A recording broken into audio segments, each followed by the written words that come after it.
Welcome to toy-polloi.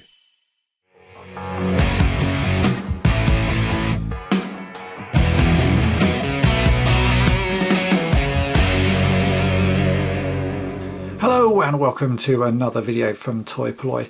Now if you collect Micronauts and Microman figures, you'll find one issue with them is the fact that they don't stand up. They're really nicely detailed and really sort of nicely articulated figures, but with age their limbs become very loose and they're really hard to get to stand up. It's taken me quite a while just to get these guys to stand up in a line to start filming today. Their legs are always a bit spindly and like this guy here, you can see he's gone a bit floppy and so just doesn't want to stand up. Now finding stands for these can be a bit of an issue. The guy I have here, this is a Microman figure. In Japan, when you buy figures, they did used to come with little stands like this. But here in the UK, the Micronauts were released without any form of stand. So really, the only thing I could think to do is to try and make some stands of my own. I've been thinking about this for a while and how I was going to go about it. And I found some Perspex rods that you can buy online. I picked these up for, I think I paid £2 for 6 of them. And these are 5mm Perspex rods. And I thought using this, I could make something. So I made a quick sort of test little stand, and here you can see it, and it actually works quite well because of the way the Micronauts are constructed. They have a hole in the back of them that originally a peg would go in that sort of attaches them to the various vehicles. So I thought using that I could make a little rod here. So what I've done is I've bent this rod, filed down the end of it so that it fits into the back of the figure, and then I've used a Protex stand because the Protex stands are quite big. They have a little peg on them, and drilled a tiny hole into the end of the Perspex rod, and that actually seemed to work quite well, but it looks a bit basic and is a little bit large, so I thought there must be a better thing to do. If you've been watching my channel for a while, you'll know that quite a long time ago I, along with James from X-Robot, 3D printed a stand for a Star Wars Probot, as you can see here, and this was basically a cocktail stick used for the pole, and then I designed a little base in 3ds Max which James over at X-Robots very kindly printed for me, and the end result was something that worked pretty well. As you can see here, I have a Probot, and I can just, if I get it right, hook that onto the top of the cocktail stick, and you see we have a stand that looks pretty good. So chatting with James, he said why don't I design a new stand for the Micronauts and we can go ahead and 3D print that. So I spent a little bit of time in 3ds Max and worked up a design that I thought would work, and that also was very sort of matching in style to the Micronauts line of toys.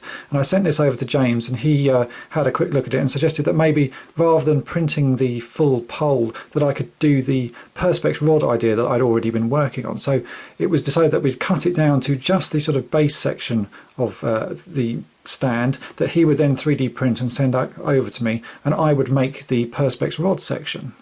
So these Perspex rods aren't exactly perfect. I really could have done with getting some 4mm Perspex rods. Unfortunately, I couldn't find any, or when I did find them, they were really expensive. You could buy 5mm Perspex rods for a couple of pounds, or I could buy a very small section of 4mm Perspex rods for a huge amount of money. So really, I thought I would just buy the 5mm rods and I could file down these ends, because actually this is a fairly easy material to work with.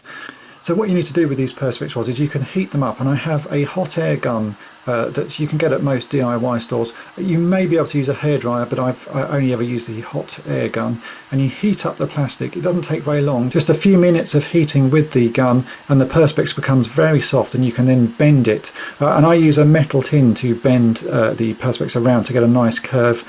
I actually found another metal object out in my garage that gave a slightly smaller curved edge, so I used that for a couple of them. So some have got a larger sort of curve and some have got a smaller curve.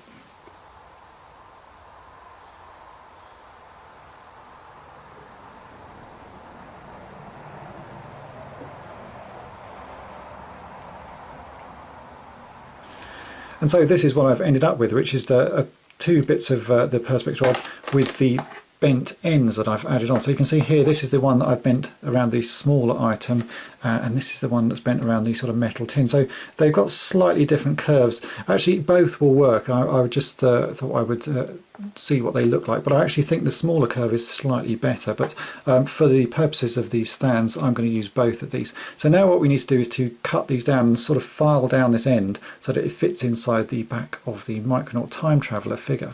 So the hole on the back of the Time Traveller is actually just about 4mm, maybe slightly bigger than 4mm, and this Perspex is 5mm. So I'm just going to use a file here to file around the end of this rod until I've managed to get it down to about 4mm. It really won't take very long to do because this stuff is incredibly soft and you can file it with very little effort.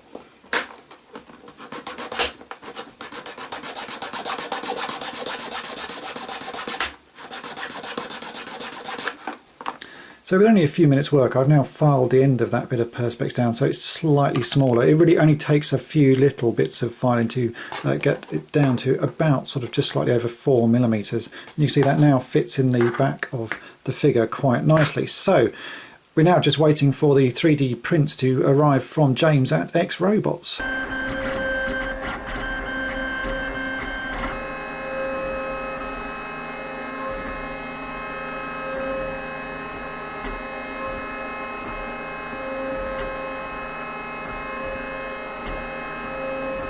And here they are, and I have to say I'm really very impressed. It looks pretty good actually. It's a very nice nice sort of finished bit of 3D printing there, and you can see my design has come out quite nicely. The M that I put on the top surface to make it look like a Micronauts sort of official design thing has come out really nicely, and James has printed it in a slightly sort of translucent red plastic, so I think that's going to work really well. So let's bring in the figure that I was working on. So here is the figure with the rod in the back.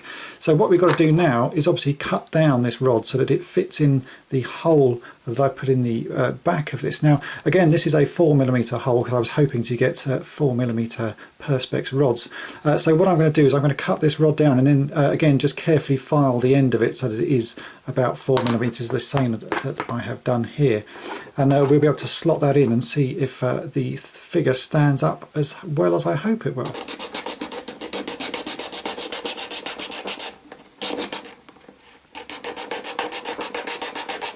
Now I've filed down the end, you can see there that's now down to about 4mm, so hopefully this will fit inside the 3D prints that I've got here, so I can just go ahead and yeah, that's a perfect fit, so that's pretty good. I'm pretty pleased with how that looks. Let's attach a figure and see how well it stands up. I'll just grab one from my pile of spares. So here we have a yellow Micronaut Time Traveler. We can just slot the peg in the back of him and then position his feet, and look at that, that's pretty impressive. Here we have my mock-up, the one using the Protect stand and the version with the 3D printed stand. As you can see, the 3D printed stand is a lot smaller, finishes a lot nearer his feet, but it looks pretty good. I'm actually very happy with how that's come out. Obviously you can print these in different colours. James has done all of these in a red colour, which I think actually sort of suits the style of the Time Traveller because they're made out of a translucent plastic anyway. So yeah, I think that's a pretty good little stand there. I'm going to go ahead now and make 4 others so I can get all of my Micronauts standing in one line, and we'll take a look what they look like in the end.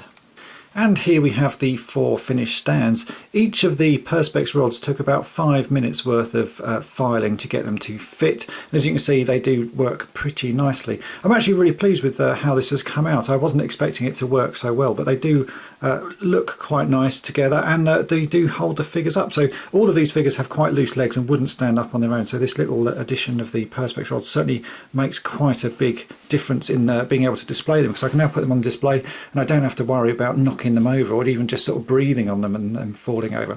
So I'd like to say a big thanks to James from X Robots for helping me with this project and printing these stands. Obviously, if you don't have access to a 3D printer, you could make the stands using the Protect stand like I have here.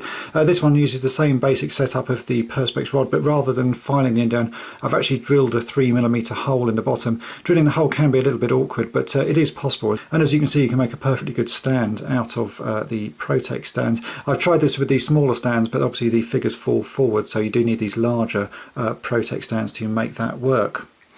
I'll put the 3D file available on toy-polloi.com, so if you want to have a go at printing your own, then you'll be able to get the file from there. And if you found this project interesting and would like to help out in future toy-polloi projects, then please check out my Patreon page where you can find info about how you can do that. I'll put all the relevant links in the description of this video, so please check those out if you want to see more information on this project. And thanks for watching. Thanks for watching toy-polloi. Subscribe for more great videos. You can also follow toy-polloi on Twitter and Facebook.